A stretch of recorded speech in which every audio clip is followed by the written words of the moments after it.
Bonjour, aujourd'hui j'ai envie de vous parler d'une variante un petit peu douteuse de la partie des 4 cavaliers, variante qui est pourtant extrêmement répandue sur les plateformes de jeux en ligne. Il s'agit de fou C4. Cette imprécision est souvent jouée par les joueurs qui ont déjà de bonnes bases et qui respectent certains principes généraux mais qui ne travaillent pas spécialement les ouvertures. Je la rencontre pour ma part souvent en blitz en partant d'une défense à Lukin. Je vous montre la transposition parce qu'elle est assez simple et très fréquente. Après E4, cavalier F6, en effet, quand les blancs jouent cavalier C3, je ne joue pas D5, ce qui resterait dans des variantes parfois dangereuses de la défense à Lukin, dangereuses pour les noirs.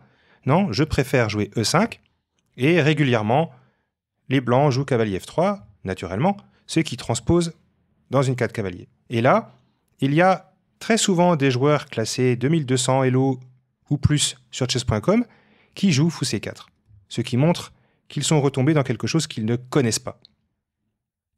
Pourquoi est-ce une erreur? Tout simplement parce que les noirs ont l'occasion de liquider un pion central important qui est le pion E4 en jouant cavalier prend E4. En effet, après cavalier prend, il y a D5 qui récupère la pièce. Mais là, il va falloir que je nuance, parce que beaucoup de commentateurs et de youtubeurs qualifient cette variante de désastreuse pour les blancs, mais s'ils jouent de manière précise à partir de là, ils peuvent garder l'égalité. Alors évidemment, ce n'est pas l'idéal quand on a les blancs d'obtenir une partie égale au bout de quelques coups, puisqu'on est censé jouer pour l'avantage. Mais il ne faut pas exagérer au niveau du jugement. La meilleure variante pour les blancs, c'est précisément celle-là, c'est-à-dire qu'il faut accepter de prendre le cavalier, et après D5, il faut replier le fou en D3. On verra cette variante dans la deuxième partie de la vidéo. Pour le moment, je vais m'intéresser à la plus mauvaise solution pour les blancs, qui est très souvent jouée, c'est fou prend F7 au 5e coup. Là, c'est une erreur beaucoup plus grave, pour plusieurs raisons. C'est tentant de prendre F7 parce qu'on va déroquer les noirs. Mais, après cavalier prend E4, il y a des problèmes durables et graves qui se posent pour les blancs. Premièrement, les blancs ont donné leur paire de fous, alors qu'on est dans une position qui peut encore s'ouvrir. La paire de fous des noirs pourrait donc faire de gros dégâts. Et surtout, on laisse les noirs prendre l'espace au centre, avec D5. Ils gagnent un temps sur le cavalier, et derrière, ils menacent d'avancer l'autre pion pour chasser le deuxième cavalier, ce qui va complètement désorganiser le développement des blancs. Par conséquent, le problème de la sécurité du roi noir, ici, est beaucoup moins grave que l'avantage d'espace d'une part et la paire de fous de l'autre. C'est pour ça que cette position est considérée comme très avantageuse pour les noirs. Encore faut-il savoir pourquoi et comment exploiter. Donc je vais aller un petit peu plus loin que ça. Dans la plupart des cas, les blancs jouent cavalier E, G5, échec. Mais il faut quand même regarder un piège grossier que les blancs peuvent tendre, qui est cavalier F, G5, échec. Après roi G8, qui est la meilleure case défensive pour le roi, il est possible de rencontrer dame F3 et il faut savoir ce qu'il faut faire ici, puisque la menace, elle est quand même directe. Il suffit de défendre la case F7 avec la dame, et la meilleure solution, c'est de jouer dame D7. Comme ça, une fois que ce cavalier sera parti, on pourra, par exemple, jouer qualité 4 pour chasser la dame. Et on peut même d'abord chasser le cavalier en jouant H6, puisque le cavalier n'a que la case H3. Donc, les pièces blanches vont être complètement désorganisées. Sur le repli du cavalier en G3, on va pouvoir gagner un temps sur le cavalier F3, qui n'a qu'une seule case, c'est la case G1. Donc là, on est vraiment dans des versions catastrophiques de la variante, et on peut continuer à perturber le développement des blancs en jouant H5. L'idée, elle est simple, hein. On ne veut laisser aucun répit aux blancs, on menace de chasser, encore une fois, le cavalier. Et si il prend le pion, alors on joue dame H4, on gagne un temps sur lui, donc il est obligé de se replier encore, et on gagne un temps supplémentaire, cette fois sur la dame D1. Donc cette variante-là est absolument terrifiante, et laisse peu de chance aux blancs, puisque la tour pourrait bien arriver en E8 pour se joindre à l'attaque, ce qui interdit toute libération des blancs, toute tentative de libération par F3 ou D3. En tout cas, ça serait extrêmement dangereux. Après D5, si les blancs choisissent de replier leur cavalier en C3, alors on continue aussi par E4. Et après cavalier G1, qui est encore une fois le seul coup, le coup le plus précis, c'est fou F5. Comme ça, les blancs ne peuvent même pas jouer D3, parce que sinon, on va pouvoir prendre une première fois et jouer cavalier B4, qui va gagner le pion, étant donné qu'il ne peut pas avancer à cause de la fourchette de cavalier en C2. Par conséquent, après D5, la moins pire des solutions, c'est bien de faire échec avec ce cavalier-là. Mais ça va poser d'autres problèmes, puisqu'après roi G8, on est prêt à chasser ce cavalier en jouant H6, mais on est aussi prêt à chasser l'autre cavalier en jouant E4. Et on ne peut pas empêcher les deux menaces. Donc ici, très souvent sur Internet, on me joue D3, mais dans ce cas-là, il suffit de jouer H6. Le cavalier n'a qu'une case, elle est en H3. Et évidemment, il ne faut pas échanger ce fou magnifique contre ce cavalier qui ne fait absolument rien en H3. Il faut garder la paire de fous, donc on va laisser ce cavalier bien sagement où il est. Même si on est tenté de détruire la structure de pion, on évite d'échanger. Et on évite aussi de jouer G5. On se compliquerait la tâche de manière inutile, et on inviterait même les blancs à se débarrasser de leur mauvais cavalier en tentant le sacrifice en G5, qui laisse quelques chances pratiques, puisqu'on fragiliserait la sécurité de notre roi. Ce n'est pas la peine de rentrer là-dedans. Le plus sûr, c'est de jouer Dame F6, et de laisser mariner les blancs, tout simplement. L'idée, c'est de jouer, par exemple, fou G4, ce qui menacerait cavalier D4 avec une énorme pression sur le cavalier. Il faut jouer simple et jouer sur l'espace.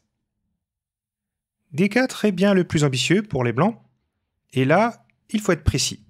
Attention, ne jouons pas E4 trop vite, parce que ça permettrait au cavalier de s'installer en E5 avec des complications. Non, il faut d'abord chasser l'autre, jouer H6, ce qui force le cavalier à aller sur sa plus mauvaise case. Donc cavalier H3. Et maintenant, le plus précis, encore une fois, ce n'est pas de pousser E4, c'est de clouer ce cavalier. Parce qu'on menace E4 maintenant, qui gagnerait la pièce tout simplement. Et si les blancs prennent en E5, on active notre cavalier avec gain de temps et avec une menace terrible qui est la prise en F3, suivie de la prise en H3, puisque le cavalier se retrouverait sans défense si on a dévié le pion G2. Le seul coup des blancs ici, c'est cavalier HG1. On ne peut pas dire que ce soit très joli. Et on n'a qu'à continuer notre développement avec les noirs ici. On a pas mal de solutions. La plus simple, c'est de jouer dame D6 par exemple, pour ramener la tour. Revenons à la position critique après cavalier prend E4. On a vu que la vente fou preuve cet échec n'était vraiment pas reluisante pour les blancs, par conséquent, ils ont plutôt intérêt à prendre en E4 et à se résoudre à rendre la pièce après D5. Tout l'enjeu pour les blancs ici, c'est de maintenir une bonne coordination entre leurs pièces, et pour ça, ils doivent absolument sécuriser la case E4. C'est pour ça que le meilleur coup, c'est fou D3. Sur fou B5, qui est pourtant assez répandu, les noirs sont en mesure de désorganiser complètement les pièces blanches en prenant tout simplement. Et le cavalier F3 va être obligé de prendre en E5 tout de suite ou après l'échange en C6. En effet, on n'a pas envie de revenir en G1. Le problème, c'est qu'après un coup comme cavalier prend E5, les blancs se retrouvent avec deux pièces non protégées. Et il y a un troisième point faible, c'est le pion G2. Et même si on a l'impression qu'il y a un clouage désagréable sur ce cavalier C6, les blancs ne peuvent pas en profiter, parce que les noirs placent en premier un coup qui désorganise tout ça, c'est tout simplement dame G5. On a une attaque double. Et quoi que fassent les blancs, ils vont perdre des temps et ils vont dégrader leur position. Regardons par exemple ce qui se passe sur cavalier prend C6. Ici, le plus simple, c'est de prendre en B5. On gagne la paire de fou. On gagne un temps très important puisque le cavalier est obligé de se replier en D4. Et maintenant, on revient tout simplement en G5 avec la dame pour attaquer, encore une fois, le point faible G2. Et les blancs n'ont pas de moyens satisfaisants pour protéger ce pion. Ils sont obligés soit de jouer G3, soit de jouer roi F1, et dans les deux cas, c'est affaiblissant. Soit parce qu'on se déroque, soit parce qu'on fait des trous sur case blanche. Pourquoi ne peut-on pas roquer ici? Eh bien, à cause de la pression sur ce pion G2, précisément, les noirs peuvent jouer fou H3. Et il n'y a qu'une seule défense contre le mat, c'est G3, ce qui donne la qualité. Donc ça, c'est un motif vraiment classique. Et maintenant, après fou prend F1, on a juste gagné du matériel avec les noirs. Après dame G5, on pourrait être tenté avec les blancs de contre-attaquer par D4 pour consolider ce cavalier et en même temps créer une découverte sur la dame, ce qui force dame prend G2. Le problème, c'est qu'après tour F1, les noirs ont simplement un pion de plus. Ils doivent juste faire quelque chose contre le clouage du cavalier en C6. Et ils ont eux-mêmes une menace en l'air. Si jamais ce fou s'éloigne de la diagonale ou s'échange contre le cavalier C6, alors les noirs n'auront qu'à jouer fou H3 et ils gagneront forcément la tour F1. En tout cas, la qualité, puisqu'on pourra toujours jouer dame E2 avec les blancs. C'est pour ça que dans cette position, le plus simple, c'est encore de jouer A6 avec les noirs, plutôt que de se lancer dans des grandes variantes compliquées. On force le déclouage. Si le fou vient en C4, on échange tout simplement en E5 et on a un pion de plus. Donc il suffira de jouer fou E7 et de roquer rapidement. Et si le fou s'échange en C6, on reprend et on a une grosse menace qui arrive, c'est fou H3. Donc les blancs sont obligés de trouver le seul coup qui est dame H5. Évidemment, il y a une petite contre-attaque sur F7 qui est facile à parer, il suffit de jouer G6, donc ça c'est des coups trouvables, c'est pas des coups très très spectaculaires. Et les noirs maintiennent leur avantage matériel tout en gardant la paire de fous. Si on revient sur D prend E4, les blancs peuvent bien essayer de se débarrasser de leur fou pour que ce soit déjà une pièce en moins qui soit en l'air. Mais après B prend C6, le problème est intact. Cavalier prend E5, dame G5. Et ça va être la même, mais en pire. On va perdre le pion G2, mais dans de très mauvaises conditions, puisqu'il y a une attaque double. Et après D4, dame prend G2, tour F1, qui est le seul coup, fou H3 gagne tout simplement du matériel. Venons-en au meilleur coup pour les blancs dans cette position. Fou D3. L'idée, c'est qu'après D prend E4, fou prend E4, le cavalier F3 est bien sécurisé et surveille la case G5. Il y a plusieurs manières de continuer ici avec les noirs, donc c'est pour ça que c'est une position très satisfaisante. Quand on a beaucoup de choix avec les noirs dès le 7e coup, forcément c'est confortable. Il y a cavalier D4 qui est intéressant, mais qui mène à des complications dans certains cas. Si on veut une option solide, il y a fou D6 suivi de petit roc. Comme ça, on a bien consolidé notre centre. Et une fois qu'on aura roqué, peut-être qu'on pourra jouer F5 pour poser la question à ce fou. Parce que derrière, ce pion sera mobile et dans certains cas, pourrait bien avancer en E4. Mais il y a aussi une continuation plus rare qui a l'avantage de gagner la paire de fous. Cette continuation est suggérée par Victor Bologan dans son excellent ouvrage sur les ouvertures à base de E4-5. Il s'agit de cavalier B4. Coup surprenant. Quelle est l'idée? On surveille la case D3, donc le fou ne peut plus revenir en D3 sans se faire échanger. Donc l'idée première de cavalier B4, c'est bien de gagner la paire de fous. Et si on chasse ce cavalier avec les blancs, on contre-attaquera sur le fou. Évidemment, C3 permettrait cavalier D3 échec, ce qui ne serait pas une bonne opération pour les blancs, hein, on se serait trop affaibli sur case blanche. Et sur A3, F5 contre-attaque sur le fou et menace encore une fois de déstabiliser le cavalier F3. Ce qui veut dire qu'on ne peut pas trop prendre ici, parce que sinon, après prise en E4 et cavalier prend E5, on va retomber dans les variantes qu'on a vues tout à l'heure où la dame arrive ici. Donc, position très intéressante. Les blancs ne peuvent plus conserver leur fou de case blanche.